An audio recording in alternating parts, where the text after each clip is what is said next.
பிரிச்சுக்கலாம், 2 டாப்பிக்காக பிரிச்சுக்கலாம். Pros and கான்ஸ்னு பிரிச்சுக்கலாம். ப்ரோஸ் என்னென்ன பெரிய பெரிய ப்ரோஸ் இருக்குது. வண்டியோட லுக்கு மிகப்பெரிய அட்வான்டேஜ். வண்டி பார்க்க செம்ம ப்ரீமியமாக இருக்குது. அப்படியே வந்தீங்கன்னா மைலேஜ், அது ஒரு நல்ல விஷயம். வண்டியில் சரியான மைலேஜ் கொடுக்குது.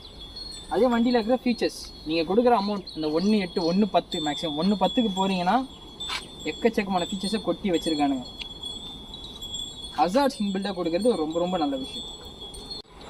அடுத்து இன்னொரு நல்ல விஷயம், கம்ஃபர்ட் ஜோன். நம்ம சீட்டிங் ரொம்ப சூப்பராக இருக்குது. அதே சமயம் சஸ்பென்ஷன்ஸ் டாப் நாச்சாக இருக்குது. அடுத்து ஒரு நல்ல விஷயம், எல்இடி ஹெட்லைட் தான். நான் ஆன் பண்ணி காட்டுறேன். ஸோ இது பார்த்தீங்கன்னா low beam, high beam. So இப்போ பார்த்தீங்கன்னா நம்ம லைட் விசிபிலிட்டி பார்க்க போகிறோம். ஸோ நைட்டில் ஸ்பீடோமீட்டர் கன்சோல் இப்படி தான் இருக்கும். ஸோ இது பார்த்தீங்கன்னா லோ பீமு. இது பார்த்தீங்கன்னா